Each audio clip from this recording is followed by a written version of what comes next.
Buen día, buen día, buen día.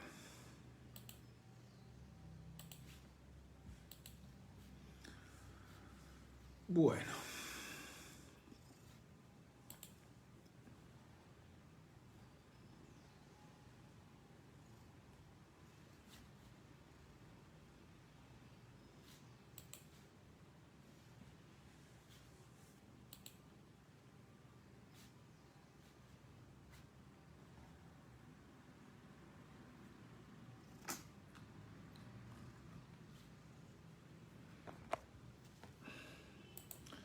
voy a esperar un chiquitín más a ver si se suma alguien. Si no, arranco.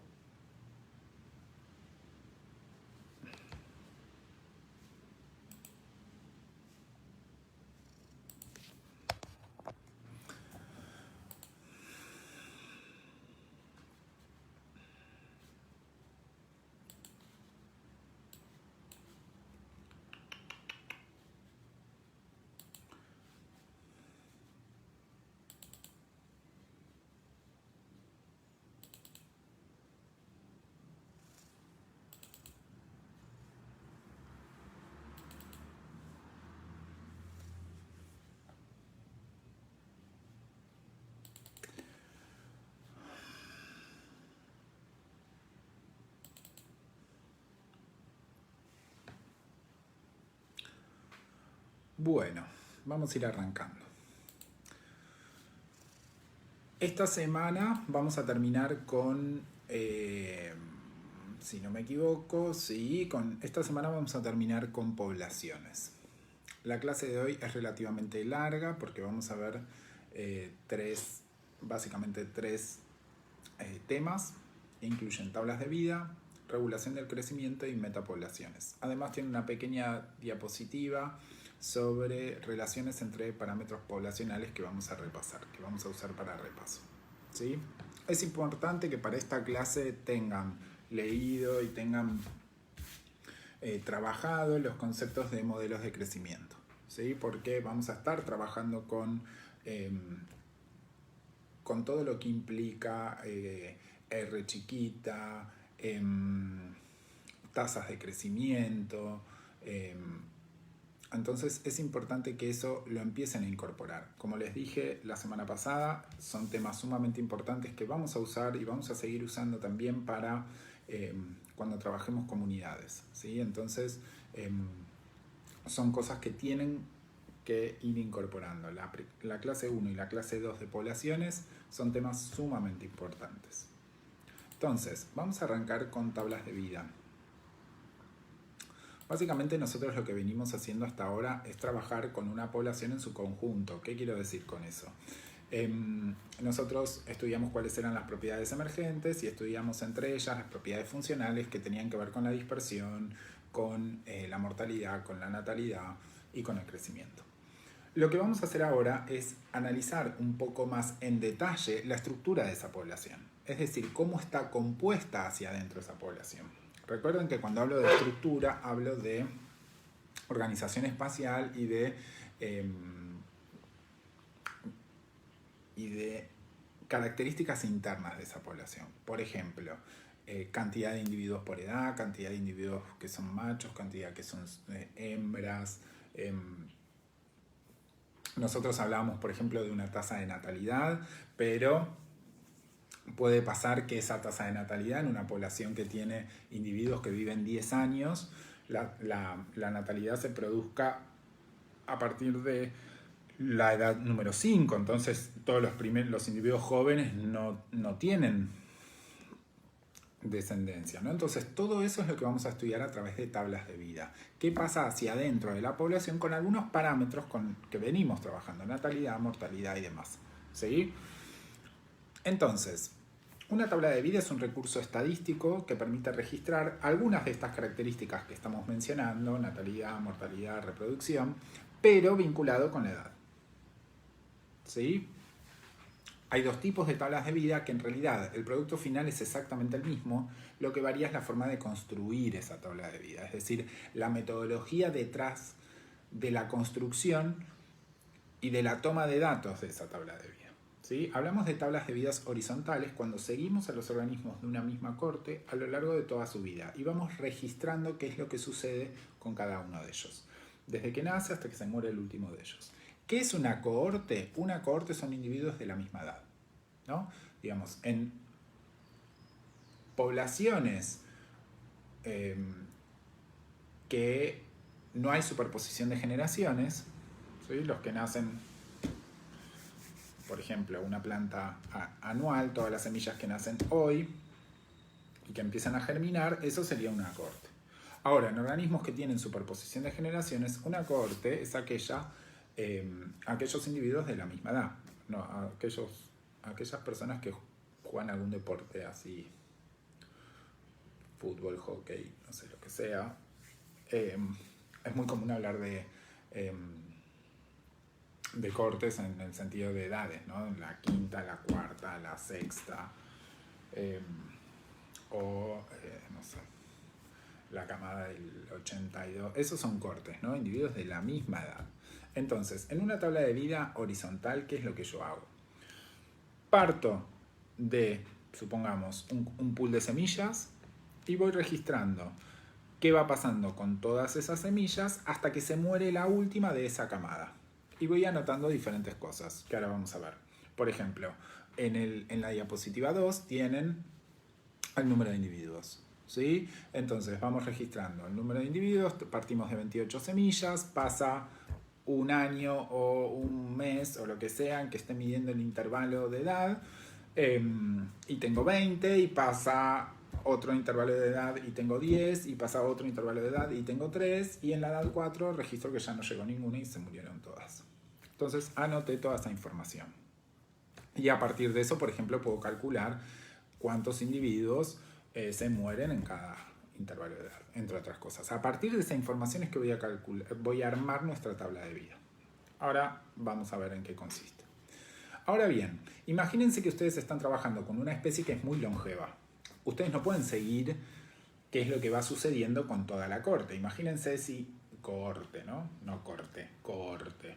Imagínense si ustedes quieren trabajar con tortugas y quieren hacer una tabla de vida. Saben que las tortugas viven un montón de tiempo, más de 100 años, entonces no podrían registrar desde que nacen los huevos o desde que se ponen los huevos hasta que se muere la última de esa camada, la última tortuga de esa camada. No voy a poder registrar porque me va a llevar toda la vida o incluso más a hacer una tabla de vida. Entonces tiene que haber una estrategia, ¿sí? Como no podemos seguir esa corte, lo tenemos que hacer basado en un muestreo. Entonces yo lo que hago es muestreo el conjunto de la población, que obviamente al ser especies muy longevas tienen superposición de generaciones, muestreo el conjunto de esa población y veo, cuento, qué cantidad de huevos hay, tantos, qué cantidad de individuos de un año hay, qué cantidad de individuos de 2 años hay, qué cantidad de individuos de 3 años hay, qué cantidad de individuos... Fíjense que hay una diferencia sustancial en esta segunda tabla de vida o en este tipo de tabla de vida que es la vertical. Yo no estoy siguiendo una cohorte a lo largo de toda su vida, sino que estoy mirando la cantidad de individuos por edad de diferentes generaciones que están coexistiendo, ¿sí? Eso es muy importante porque vamos a ver que nosotros lo que hacemos es asumir, va a haber una gran cantidad de supuestos detrás de esto, porque nosotros lo que hacemos, fíjense, si volvemos para atrás, en la tabla de vida, en la tabla de vida horizontal, yo decía, bueno, tengo 28 individuos de edad 0, al año siguiente tengo 20, ¿qué significa? Que se murieron 8, y al año siguiente tengo 10, ¿qué significa? Que se murieron 10. Y eso estoy seguro. Ahora, cuando yo hago mi tabla de vida vertical, fíjense, yo cuento que los individuos de edad 0 tengo 28 y los individuos de edad 1 tengo 20. Son de diferentes generaciones. ¿Sí? Ahora bien, ¿qué es lo que voy a asumir?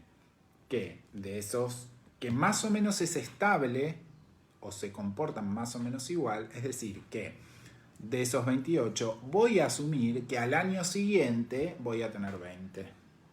Y que de esos 20 estoy asumiendo que vienen de 28, no de 50 o de 21. ¿Se entiende? Digamos, estoy haciendo algunas suposiciones. Obviamente que para minimizar el error que yo voy a estar cometiendo, porque esos que hoy tengo 28, posiblemente el año que viene no tenga 20, pueda tener 23 o 18, no sé, lo que sea, que se mueran, ¿sí? Para minimizar ese error que yo estoy cometiendo haciendo estas suposiciones, obviamente que tengo que hacer varios muestreos repetidos a lo largo del tiempo para poder minimizar ese error, ¿sí? Pero esa es la idea, digamos, es una forma de poder trabajar y poder construir tablas de vida con especies muy longevas. Ahora bien, ¿qué es lo que hago con esta información? Bueno, armar una tabla, y por eso su nombre, tablas de vida. ¿Sí? Registro diferentes parámetros que voy a ir relevando a partir de mi población, todas vinculadas con la edad, por eso es muy importante tener una idea de cómo es la estructura de edades de esa población, ¿sí? Y voy anotando cierta información y haciendo ciertas cuentas. Lo que es importante es que si yo les doy una tabla de vida, ustedes no pueden distinguir si es una tabla de vida horizontal o si es una tabla de vida vertical, porque el producto final es el mismo. Lo que varía o lo que se modifica es la forma en que yo tomo los datos. O sigo una cohorte o hago un muestreo, ¿sí? Pero el producto va a ser igual. Vamos a ver cuáles son las principales columnas que tiene una tabla de vida, ¿sí? Y qué es lo que voy registrando en cada una de esas columnas y qué información me van a estar dando. La primera, fíjense, es la X. La X es la edad, indica la edad. En la tabla de vida, justamente como lo que me interesa evaluar son distintos parámetros poblacionales asociados con la edad, es muy importante tener la edad. Entonces, en esa primera columna yo voy a registrar todas las edades de esa población o de esa cohorte, desde la más joven hasta la última edad. 0, 1, 2, 3, 4, 5 significa que en esa cohorte o en esa población no hay individuos de 6 años o 6, lo que sea que sean, ¿sí? Recuerden que no siempre es posible calcular las edades absolutas de los individuos de la población. Entonces yo en lugar de trabajar con edades absolutas, puedo trabajar con clases de edades. Pre-reproductivo, reproductivo, posreproductivo, por ejemplo, ¿sí? Esos valores 0, 1, 2, 3, 4, 5 no necesariamente son anuales, no son años, pueden ser meses o pueden ser semanas o pueden ser lo que sea que sean en función de la especie con la que estoy trabajando, ¿sí? Digamos, yo puedo estar trabajando, no sé, con alguna especie de vida corta, entonces 0, 1, 2, 3, 4, 5 implican meses, ¿no? Lo que sí es importante es que yo registre todas las edades, desde la primera hasta la última, ¿sí? Edades o clases de edades. La siguiente columna es n sub x, ¿sí? Fíjense que el sub x me está indicando que es un valor asociado con la edad. Entonces, n sub x indica la cantidad de individuos que hay para cada clase de edad. Fíjense, si yo tengo 159 asociado al número 1, significa que tengo 159 individuos de edad 1. ¿Tá? Conceptualmente es diferente el significado de nx si ya estoy haciendo una tabla de vida horizontal o si estoy haciendo una tabla de vida vertical, ¿sí? ¿Por qué es diferente? Si esto fuese una tabla de vida horizontal, significa que yo partí de una población que tenía 530 individuos, de esa cohorte había 530 individuos, de esos 530 individuos se murió una cierta cantidad y me quedaron 159. Eso es lo que me está diciendo si esto se construye a partir de una tabla de vida horizontal, ¿sí? Mi cohorte ahora tiene 159 individuos, ¿sí? En una tabla de vida vertical, donde yo no puedo seguir las cohortes, esos 159 son individuos que van a estar coexistiendo, conviviendo con los 530, con los 80, con los 48, con los 21 y con los 5, con los individuos de cada una de las edades restantes. Están todos coexistiendo. Mi población va a ser, o mi población total va a ser la sumatoria de todos esos individuos, ¿sí? En cambio la otra, mi población total, vamos a hablar de más de población, vamos a hablar de cohorte. ¿sí? En la edad 1, la cohorte tiene 159 individuos, porque los anteriores se murieron, ¿sí? Vamos a ver Bx. La B, como sabemos a esta altura, es la tasa de natalidad por individuo, ¿sí? Entonces, justamente lo que me está indicando este valor es la tasa de natalidad por individuo, pero asociado a una edad, ¿sí? Si yo miro, por ejemplo, el B para la edad 1, dice 2. ¿Qué significa ese valor? Que cada individuo de edad 1 deja 2 descendientes. Es decir, cada uno de estos individuos, cada uno de estos 159 deja 2 descendientes. En términos estrictos y muy técnicos, en realidad la tasa de natalidad por individuo en las tablas de vida hace referencia a la cantidad de hembras que deja una hembra de esa edad, ¿sí? Es decir, son valores que están referidos a las hembras. Es decir, 2 significa que cada hembra de edad 1 deja 2 descendientes hembras, ¿sí?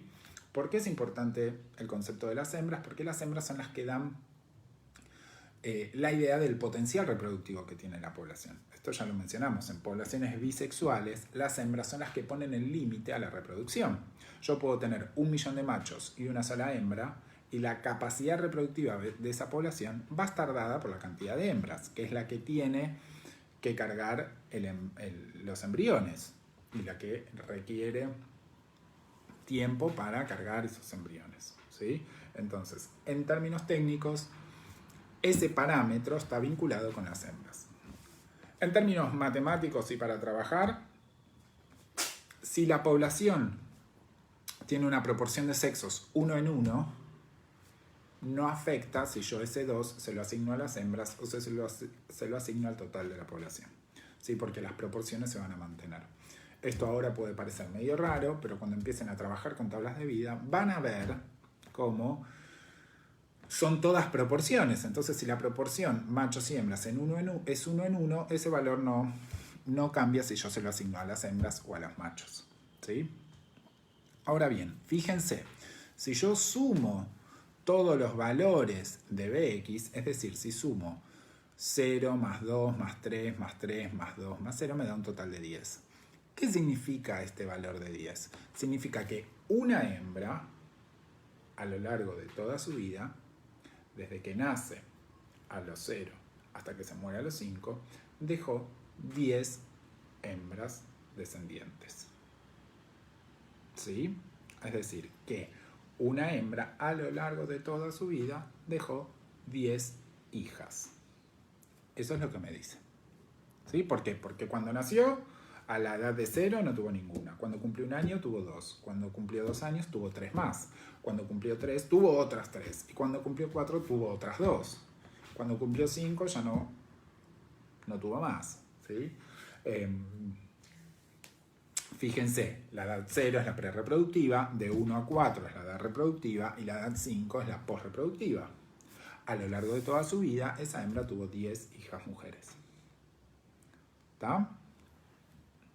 Ahora bien, ¿podemos afirmar que cada hembra de esa población va a tener 10 hijas mujeres? No, podemos decir que no.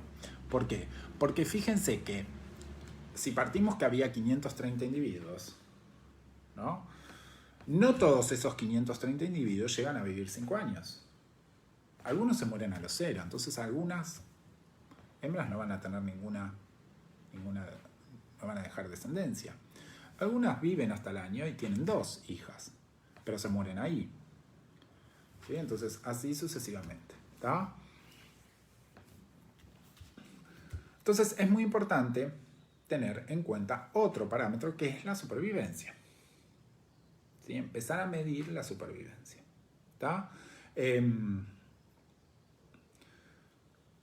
Ese parámetro se conoce como LX. ¿Está? Es una forma de medir la cantidad de individuos que llegan vivos a una edad determinada. Entonces, si medimos nosotros, por ejemplo, vamos a ver qué son proporciones, ¿no? Entonces, fíjense, yo sé que a la edad 3 llegan vivos 48. ¿48 de cuántos? Inicialmente de 530. ¿Sí? Entonces, ¿cuánto representa proporcionalmente eso? 0,09. Eso sí lo trabajo en valores individuales, es decir, por 1. Ahora yo lo podría trabajar en valores porcentuales, es decir, por 100. Son valores que tenemos quizás más incorporados. Si yo esto lo transformo en un valor porcentual, me dice que es 9%. El 9% de esos individuos iniciales va a llegar vivos a la edad 3. Si yo tenía 530, eso va a ser 48. ¿Sí? Si yo tuviese el doble, por ejemplo, 1060, la cantidad de individuos que lleguen vivos a la edad 3 va a seguir siendo el 9%. ¿Sí? Es decir, va a ser 96. ¿Está? 96 individuos van a llegar vivos si yo parto de 1060 individuos. ¿Tá? Fíjense que proporcionalmente se mantiene la proporción. ¿Tá? Estos valores 1, 0,3, 0,15, 0,09, 0,04, 0,01 me están indicando eso. La proporción de individuos que llegan vivos hasta cierta edad. Fíjense que a la edad 2 llegaron 80. Eso representa el 15% o 0,15 si lo trabajo en unidad, si lo trabajo por individuo o sí, por 1 en lugar de por 100. ¿Tá? Entonces, con estos valores de supervivencia, yo empiezo a detectar que existen ciertos parámetros o ciertos ciertos patrones que se empiezan a repetir. ¿Sí? Y esto tiene que ver con algunas estrategias biológicas. ¿Sí? Y voy a detectar que hay al menos 3 curvas modelo, que son curvas de supervivencia que se conocen como curvas de tipo 1, de tipo 2 y de tipo 3. ¿Sí? Fíjense que estas curvas lo que estoy graficando es la edad en el eje X en función la edad y LX en el eje Y. ¿Sí? Entonces voy a estar graficando la supervivencia en función de la edad. Las curvas de tipo 1, fíjense lo que está sucediendo. En edades jóvenes, si yo tengo el 0 en el origen, 1, 2, 3, 4, 5, las primeras edades, la supervivencia es muy alta. Los individuos se empiezan a morir, porque la supervivencia empieza a disminuir drásticamente hacia el final de la vida. ¿Sí? Es decir, que la mortalidad va a ocurrir en edades avanzadas. Esto está vinculado con, o estos son ejemplos, o encontramos ejemplos de este tipo de curva de supervivencia en muchos mamíferos. ¿Sí? Bichos que son más grandes, que tienen cuidados parentales, que lo que hacen es proteger a sus crías para asegurarse que lleguen a edades reproductivas y que se puedan reproducir. ¿Tá? Este tipo de curvas de supervivencia la observamos en mamíferos. En el otro extremo tenemos las curvas de tipo 3, donde fíjense que lo que sucede es que hay una gran o una disminución abrupta de la supervivencia en edades jóvenes. Es decir, al comienzo de la vida hay gran cantidad de mortalidad. ¿Sí? Esto ocurre, por ejemplo, en muchos peces, en muchos insectos, ¿sí? Organismos donde la estrategia es al revés, donde lo que hacen es producir gran cantidad de crías para asegurarse que alguna sobreviva. Y obviamente que invierten tanta energía en tener crías que no pueden cuidarlas. ¿Sí? En el medio tengo las curvas de tipo 2, donde la tasa de supervivencia no se va a modificar con la edad. Es más o menos la misma. La supervivencia es más o menos la misma. ¿Sí? Entonces no se modifica a lo largo de la edad y eso me da una curva más o menos recta.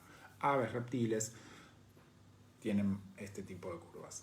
Obviamente, chicos y chicas, estoy generalizando. No todos los mamíferos tienen curvas de tipo 1, no todos los peces e insectos tienen curvas de tipo 3, no todos los reptiles y aves tienen curvas de tipo 2. ¿No? Digamos, son generalizaciones. Las curvas de supervivencia, cuando ustedes vayan al libro, suelen graficarse en una escala logarítmica. ¿Sí? Es decir, que los datos de supervivencia van a estar transformados siguiendo un patrón logarítmico. Esto es muy importante y se usa muchísimo en ecología porque va a permitir visualizar datos que tienen magnitudes muy diferentes, ¿sí? Entonces, piensen que generalmente las supervivencias varían bastante en términos de yo puedo tener supervivencias en algunas edades 0,002 y en otras supervivencias casi cercanas a 1, entonces la distancia entre 0,002 y 0,98 es un montón. Entonces solemos graficarlo en escalas logarítmicas. Ahí yo les dejé en la diapositiva un link para un video de YouTube donde ustedes pueden acceder a ver cómo se construye y cómo funcionan las escalas logarítmicas. ¿Sí? Esto es para que tengan una idea de por qué usamos escalas logarítmicas, porque se usan en un montón de gráficos en ecología y qué ventajas tienen. ¿Sí? Entonces, volviendo a lo anterior, habíamos dicho que teníamos la natalidad, por un lado, por individuo, por edad y la supervivencia, ¿no? Decíamos, bueno, habíamos hecho que a lo largo de toda su vida una hembra tenía 10 descendientes. Pero decíamos, no todas las hembras tienen 10 descendientes, porque no todas las hembras llegan a vivir hasta la última edad. Algunas se mueren sin dejar descendencia, otras dejan 2, otras dejan 5 y así sucesivamente. Entonces yo puedo calcular o ser un poco más preciso a la hora de saber cuál va a ser esa tasa reproductiva. ¿Sí? Es decir, si lo pensamos matemáticamente, podemos pensar que puedo trabajarlo en forma casi como de un promedio. Pensando, si yo tuviese una lista de todas las hembras y cuántos descendientes deja cada una de esas hembras de la población, puedo calcular un promedio. ¿Sí? Esa información la puedo obtener de la tabla de vida, trabajando con la supervivencia y con la natalidad. Entonces lo que voy a hacer es multiplicar la supervivencia y la natalidad para cada una de las edades. Fíjense, 0 es la tasa de natalidad para la edad 0. 1 es la tasa de supervivencia para la edad 0. Entonces 0 por 1, 0. 2 por 0,3, estoy trabajando con los valores de la edad 1, 2 por 0,3, 0,60. 3 por 0,15, 0,45 y así sucesivamente. Voy multiplicando para cada edad su supervivencia y su natalidad. Una vez que obtengo esos valores, los puedo sumar. ¿Sí? Y acá fíjense que voy a obtener un valor de 1,4. ¿Qué significa ese valor de 1,4? Que en promedio una hembra a lo largo de toda su vida dejó 1,4 descendientes. Hembra, ojo, 1,4 hijas. Claramente que no es que una hembra tiene una hija y no sé, y una hija y un poco de hija, ¿no? Digamos, esto es un valor proporcional y es un valor estimativo, promedio de la cantidad de hijos, de la cantidad de hijas que tiene una hembra a lo largo de toda su vida. Es una tasa de reproducción individual también. ¿Sí? Es una hembra en promedio tiene 1,4 descendientes. Entonces, el valor de 10, es decir, la sumatoria de los BX, se conoce como tasa de reproducción bruta. ¿Por qué? Porque no estoy teniendo en cuenta la supervivencia. Mientras que la sumatoria de LX por BX se conoce como tasa de reproducción neta. ¿Sí? Que sería el promedio. ¿Da? Fíjense, y esto se lo conoce como R sub 0, R0, o ρ también le dicen. ¿Da? Lo que es importante que este parámetro también me da una idea del crecimiento de esa población. O nos tiene que dar una idea del crecimiento de esa población, porque está midiendo el potencial reproductivo. Si una hembra a lo largo de toda su vida en promedio deja una hembra, significa que esa población va a estar estacionaria, en tanto que su potencial reproductivo, la cantidad de hembras que va a ir habiendo en esa población, se va a mantener constante. ¿Sí? En cambio, si R0 es mayor que 1, significa que cada vez va a haber más hembras en esa población. Por lo tanto, esa población va a ir aumentando su potencial reproductivo y va a ir aumentando su número si tiene más potencial reproductivo. Ahora, si R0 es menor que 1, significa que esa población está en decrecimiento. ¿Por qué? Porque el potencial reproductivo va a ir disminuyendo, porque las hembras que hay hoy no se llegan a reemplazar. Si hoy yo tengo 10 hembras y el potencial reproductivo es menos que 1, significa que la siguiente corte o la siguiente corte va a tener menos cantidad de hembras. Entonces esa población va a estar perdiendo potencial reproductivo. ¿Sí? Entonces fíjense cómo R0 se comporta o nos permite a nosotros también medir la tasa de crecimiento o tener una idea de la tasa de crecimiento. Entonces vamos a ver que después vamos a poder vincular este valor de R0, lo vamos a poder vincular con R chiquita, con R mayúscula y demás, con lambda, ¿sí?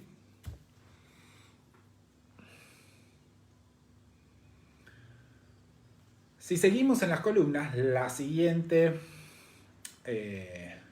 columna es Dx. D, a esta altura saben que es la mortalidad, es la cantidad de individuos que se mueren en una edad determinada, ¿sí? No lo confundan porque no es un valor individual, ¿sí? Sino que lo que estamos diciendo es qué cantidad de individuos se mueren de una edad a la siguiente. Entonces, fíjense, si nosotros miramos la tabla de vida, estoy en la diapositiva 11. Si nosotros vemos que en la edad 0 teníamos 530 individuos y en la edad 1 nos quedaron 159, ¿cuántos se murieron? 371. Eso es lo que estoy registrando. De estos 530 se van a morir 371 y me van a quedar 159. De estos 159 se van a morir 79 y me van a quedar 80. De estos 80 se mueren 32 y me quedan 48 y así sucesivamente. ¿Tá? Es decir, que Dx es el número absoluto, el número neto de individuos que mueren de una edad a la siguiente. Obviamente que nos interesa más trabajar con proporciones, porque las proporciones las puedo comparar. Digamos, si yo tengo esta tabla de vida y me dice que el Dx es 371 y tengo otra que me dice que el Dx a la edad 0 es de 980 y me pregunto cuál de las dos cohortes tengo una mayor mortalidad, bueno, no lo sé, porque ese valor no tiene sentido en tanto que no lo comparo con un valor inicial, es decir, con la cantidad de individuos que tengo. Si yo tengo 530 y se mueren 371, es un número muy importante. Pero si yo tengo 1.900.000 y se mueren 371, es casi nada. ¿Se entiende? Entonces, por eso es interesante o es mejor trabajar con proporciones. Y eso es el significado de Qx. Es la proporción de individuos que se mueren en lugar del número absoluto. ¿Cuánto representa este 371? Bueno, si yo lo divido por 530 voy a tener que representa el 0,7. Insisto que estoy trabajando con valores individuales. ¿Podría trabajarlo con porcentajes? Sí, pero no es lo que se usa para las tablas de vida. Pero si yo lo transformara a un porcentaje, diría que se está muriendo el 70% de esos individuos, que es un montón. ¿Sí? Entonces, fíjense que Qx es Dx expresado en términos individuales. 79, ¿cuánto representa? Bueno, 79 de 159 representa el 50% o 0,5. 32 de 80, ¿cuánto representa? 0,40. Fíjense que no es en función de lo inicial, sino que es de esa edad, ¿cuántos se van a morir? El 40%. No es de los 530. No está referido a los 530, sino que está referido a la edad. ¿Tá? Y si yo tengo un valor de mortalidad vinculado a la edad, es decir, digo, de la edad 0 se va a morir el 70% o 0,7. ¿Cuántos van a sobrevivir? Bueno, el 30, 0,3. Eso es lo que significa Sx. Es un valor de supervivencia también. ¿Sí? Si yo, fíjense para la edad 2, se muere el 40%, ¿cuántos van a sobrevivir? El 60, 0,6. ¿Sí? Fíjense que Sx también es una forma de pensar o de medir la supervivencia. Pero no es lo mismo que el X. ¿Por qué? Porque están LX mide cuántos llegan vivos a una edad determinada de ese valor inicial, de ese pool inicial, de esos 530. ¿Cuántos llegan vivos a la edad 3? 0,09, es decir, el 9%. Mientras que ese X lo que me va a decir es que de la edad 3 van a sobrevivir el 45% y van a llegar a la edad 4 el 45%. ¿Sí? Son dos formas o dos supervivencias diferentes. Una me está midiendo en función del pool inicial cuántos llegan vivos a esa edad, mientras que otra me están diciendo cuántos sobreviven de esa edad a la edad siguiente, que no es lo mismo. ¿Sí? De hecho, fíjense que los valores no son lo mismo. A la edad 3 llega el vivo el 9%. De los individuos de edad 3 van a sobrevivir el 45% y me van a quedar, el 45% va a llegar a la edad de 4. ¿Está?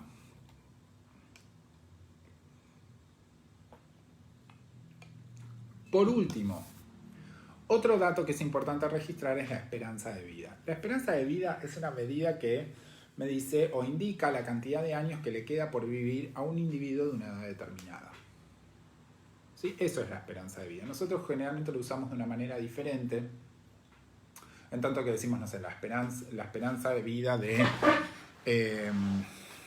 el ser humano es de 80 años. No sé, ¿sí? Lo que estoy diciendo es que en promedio una persona vive 80 años.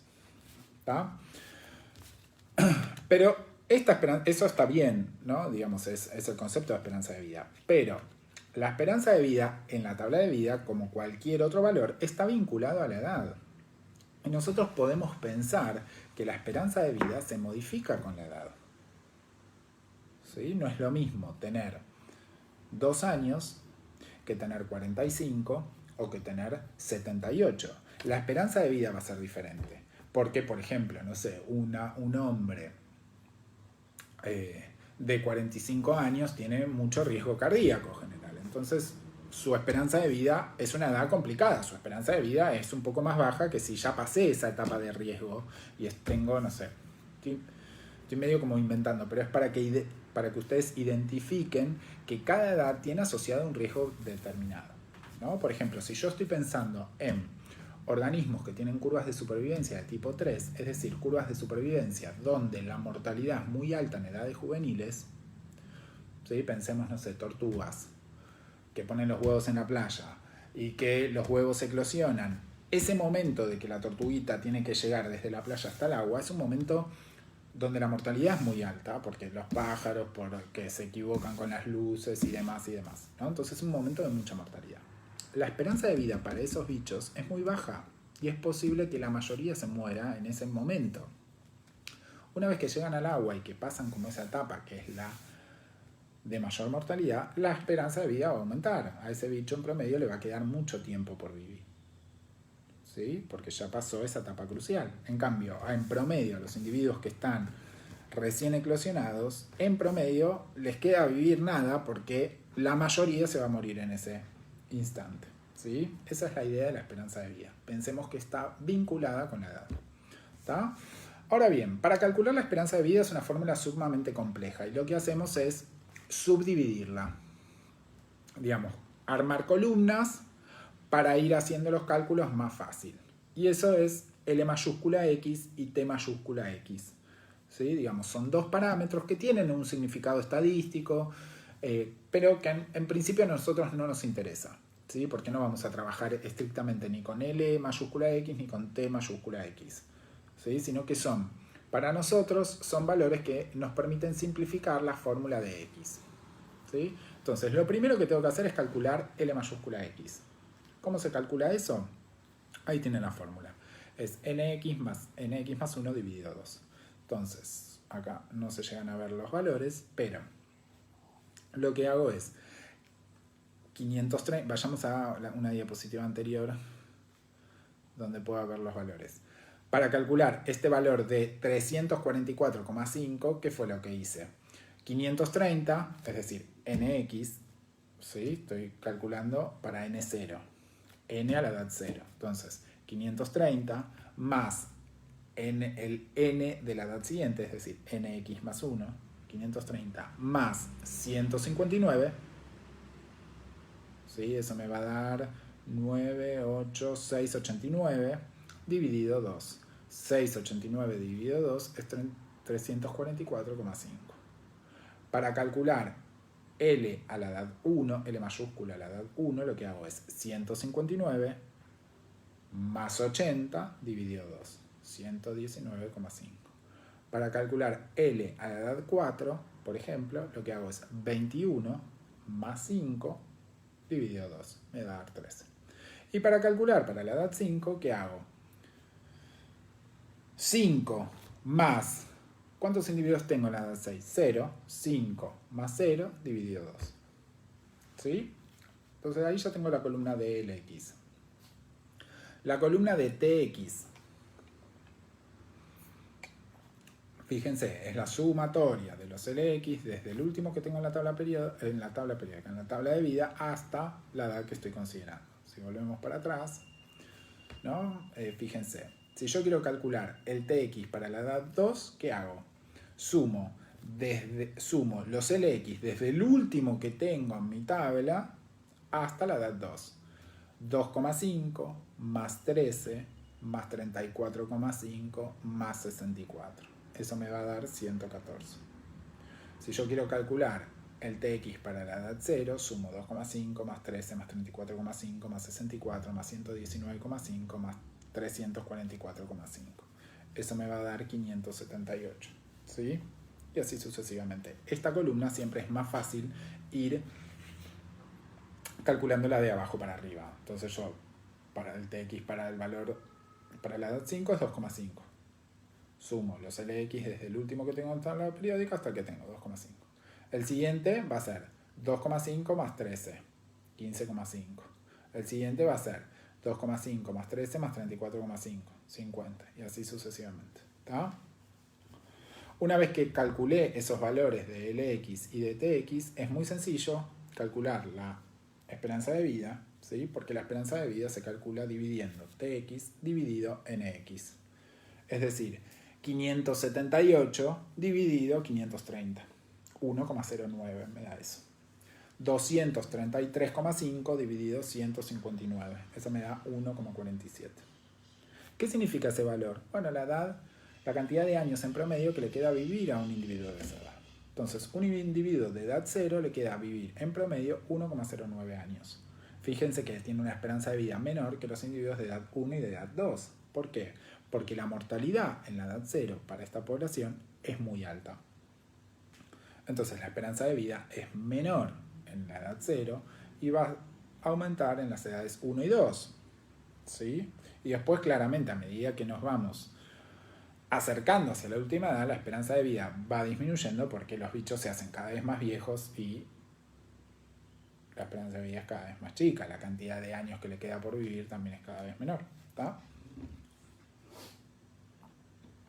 Estos son los datos básicos que yo voy a recolectar en una tabla de vida. Fíjense que lo principal, lo primero que yo necesito es el NX y la natalidad, tener una idea de la natalidad. Esos valores básicamente son experimentales. ¿Qué quiero decir con experimentales? Son datos que yo tengo que obtener del estudio de mi población o de mi cohorte en el laboratorio o en el campo. No son datos que yo puedo inventar. ¿Sí?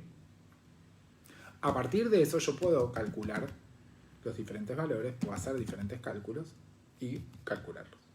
Calcular LX, calcular DX, calcular QX, porque son valores que yo los puedo obtener mirando los valores de NX o de BX. ¿Tá?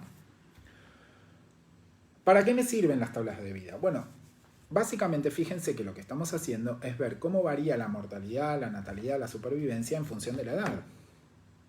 Entonces, esta información es muy importante porque yo la puedo utilizar para identificar patrones que, por ejemplo, pueden servir para elaborar medidas de control poblacional o de conservación. ¿No? Digamos, si yo detecto que en mi población yo estoy trabajando con una especie en peligro de extinción y tengo una tabla de vida y sé que esa población tiene mayor riesgo de mortalidad en edades jóvenes, como pueden pasar con las tortugas, mis esfuerzos de conservación o mis acciones de conservación tienen que estar vinculadas a proteger esa edad, a invertir recursos para proteger esa edad, que es la edad más comprometida para mi especie. ¿Sí? Entonces, yo si tengo recursos que son limitados, yo voy a tratar de destinar esos recursos limitados a contrarrestar o proteger esa edad que es muchísimo más complicada. ¿Tá?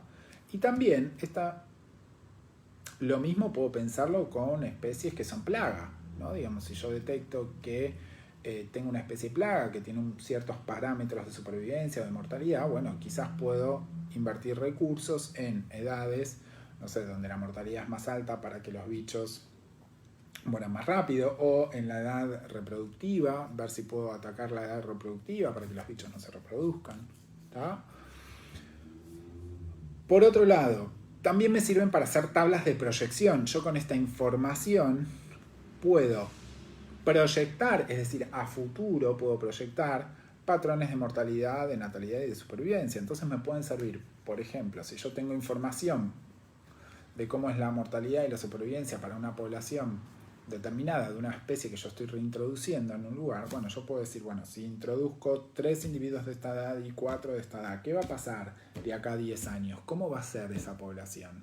¿Sí? Entonces ahí puedo proyectar cómo va a ser la estructura interna de esa población, la cantidad de individuos que va a haber por edad, teniendo en cuenta algunos parámetros de mi tabla de vida.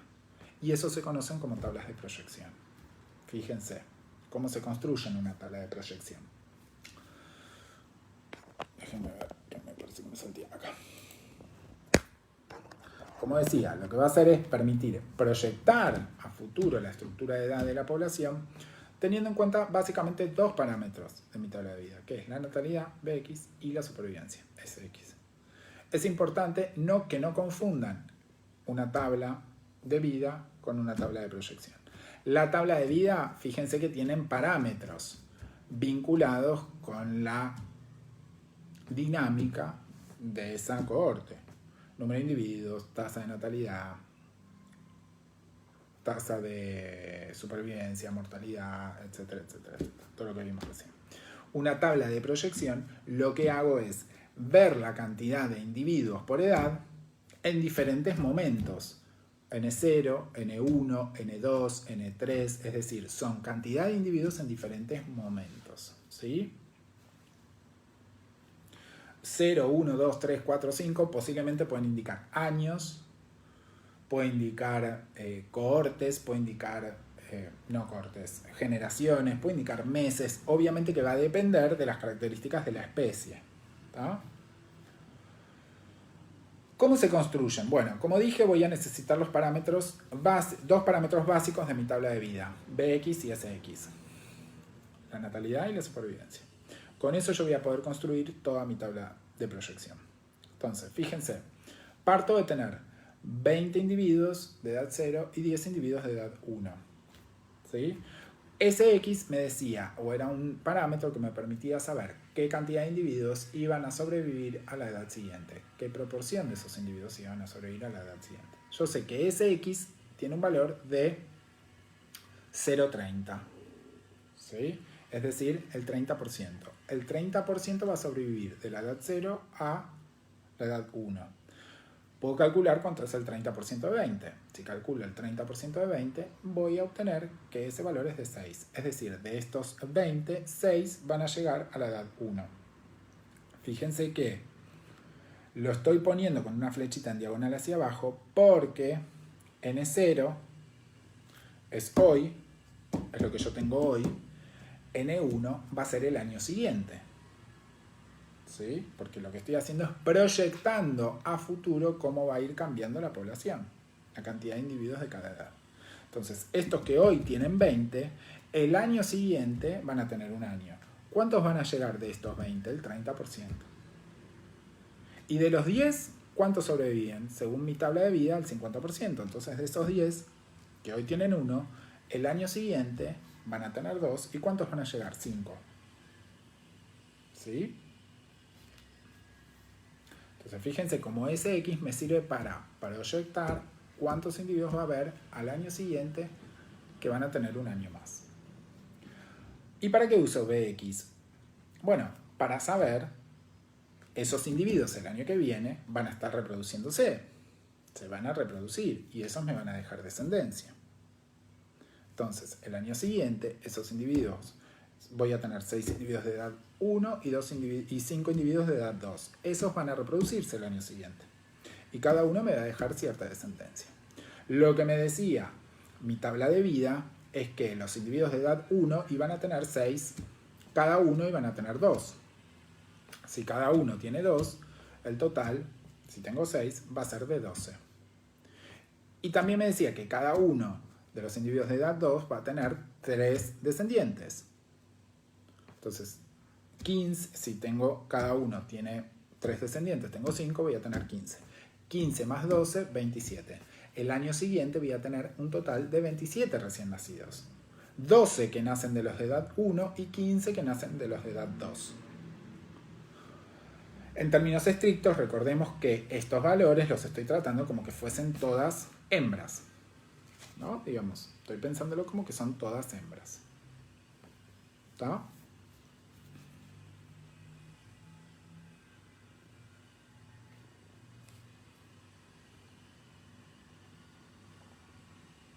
Así se van a construir estas tablas de vida. Acá en la diapositiva, estas tablas de proyección, perdón. En la diapositiva 19, ahí van a tener un ejemplo, ¿no? Digamos, de para qué se puede usar una tabla de proyección. Supongamos que hay un incendio, que me quedan cierta cantidad de individuos y me interesa saber cuánto voy a tardar en recuperar a mi población, por ejemplo. Entonces puedo hacer una tabla de proyección y ver cuánto va a demorar en tener una estructura estable de edades. ¿Tá? Y esto es muy importante porque acabo de introducir un concepto que es el de estructura estable de edades. Si nosotros volvemos a las consecuencias de este incendio, en el ejemplo que estoy dando, el incendio lo que hizo fue modificar las proporciones esperadas por mi tabla de vida. ¿Qué quiero decir con eso? Si nosotros vemos la tabla de vida original, yo tenía 530 individuos de edad 0, de esos iban a morir 371 y me iban a quedar 159. ¿Sí? Eso tiene una proporción. Tiene una proporción, ¿no? Digamos, de hecho decíamos que por ejemplo la supervivencia, estoy volviendo a la tabla de vida, la supervivencia era del LX, digamos, era el 3%, el 30%, 0,3%. ¿Sí? Es decir, que me quedaban 159 de esos 530 que representaba el 30%. Y se habían muerto de la edad 0 a la edad 1 el 70%. Si yo miro si se mantienen esas proporciones después de mi incendio, o después del incendio, voy a ver que no. Yo tengo de edad 0, 20 y de edad 1, 10. Fíjense, se mueren. O puedo pensar que de una edad a la siguiente la mortalidad es del 50%, que no es lo mismo que el 70%, y su LX tampoco es lo mismo. ¿Sí? El LX es de 0,5, no es de 0,3. Fíjense que esas proporciones que yo estaba manejando en mi tabla de vida no se mantienen. ¿Tá? Entonces, a medida que la población vaya avanzando, vayan pasando los años y esa población vaya recuperando individuos de la edad, de todas las edades, esa diferencia en la proporción que yo observo después de la perturbación se va a ir aplacando, se va a ir como alisando. ¿Sí? Y eso es lo que ustedes tienen en la diapositiva número 20, donde vemos una tabla de proyección proyectada, o sea, un montón de años, 10 años, ¿sí? Y vamos viendo cómo la cantidad de individuos se va modificando y las proporciones se van haciendo más parecidas a nuestros parámetros iniciales, antes de la perturbación. ¿Cómo lo observo esto? ¿Cómo lo puedo medir? Bueno, me empiezo a dar cuenta, si yo empiezo a calcular los valores de lambda, ¿sí? Recuerden que lambda era una tasa de multiplicación. Entonces yo podía tener NU, digamos, dividir la cantidad de individuos del año 1 dividido la cantidad de individuos del año 0 y eso me iba a dar el valor de multiplicación. ¿Sí? Si yo pasaba de tener 10 individuos totales en mi población a tener 20, Significa que la población se duplicó. ¿Cómo puedo calcular ese valor de lambda? 20 dividido 10 me da 2. Nosotros veníamos trabajando con lambdas que eran constantes. Entonces yo pasaba de 10 a 20, de 20 a 40, de 40 a 80, de 80 a 160. Siempre el lambda era 2. Ahora, fíjense que en esta tabla de proyección lambda no vale siempre lo mismo. De hecho va variando, vale 1,27, 1,21, 1,19, 1,20, 1,20, 1,20, 1,20. Hay un momento donde ese lambda se estabiliza cuando llega a la edad 6. ¿Eso qué quiere decir? Que la población alcanzó una estructura de edades estable, es decir, que la población tiene proporciones similares a las iniciales.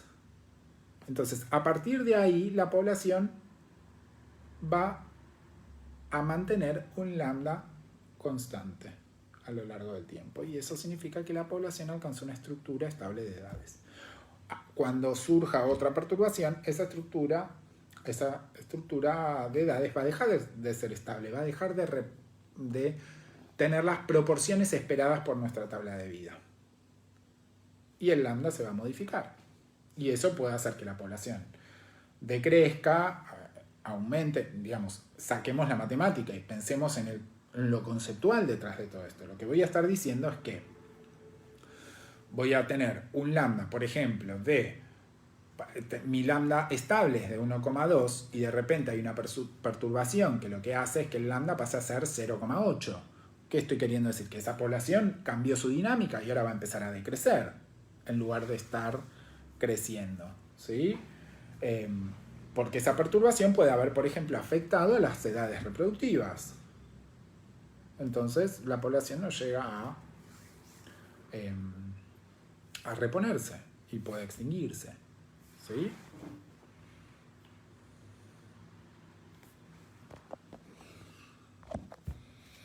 Bueno, con esto llegamos al final de esta primera parte, que es tablas de vida. Cosas importantes. Sobre todo para chiques de la tecnicatura. Tengan en cuenta que ustedes no van a trabajar con ejercicios concretos, no van a hacer ejercicios de tablas de vida, ¿sí? En el parcial no les vamos a evaluar, hagan una tabla de vida pero sí tienen que saber interpretar los datos de una tabla de vida. Sí pueden tener una tabla de vida armadita en el parcial y decir cómo es la supervivencia, qué significa esta curva de supervivencia o qué tipo de curva de supervivencia tiene esta población, ¿no? Digamos, como toda esa información sí la tienen que saber. ¿Cuál es la esperanza de vida? No sé. Todo lo que está vinculado con lo que vemos ahora, sí. Lo que no van a tener que hacer es cálculos concretos. Siempre mi recomendación es que este práctico traten de hacerlo para practicar, porque en realidad es una cosa muy sencilla. Tablas de vida es algo muy sencillo porque son cuentas muy fáciles, ¿sí? Una división, una multiplicación, una suma, son cuentas muy sencillas que cuando ustedes practican, hacen una o dos, les va a servir para terminar de entender cómo es el funcionamiento, ¿sí? Entonces, traten de como saben, digamos, ni siquiera los chicos y chicas de la licenciatura tienen que entrar a los prácticos, ¿sí? Pero sí pueden después cotejar con la base de datos que está en el campus si hicieron bien los ejercicios, si lo terminaron de entender, ¿tá? La única manera como de trabajar esto es haciéndolo. Entonces mi recomendación es que lo hagan. Porque lo que vamos a evaluar no es el proceso de cómo calcular una tabla de vida, sino que lo que vamos a evaluar es qué información podemos sacar de esas tablas de vida. Esto para estudiantes de la tecnicatura. Estudiantes de la licenciatura sí tienen que poder resolver o hacer ejercicios concretos vinculados con tablas de vida, ¿sí? Este video lo voy a cortar ahora, así puedo ir al baño a hacer mate nuevamente, que está horrible, y retomamos lo que nos queda, que es regulación del crecimiento y metapoblaciones, ¿sí? Nos vemos, son -10, retomamos a las 11.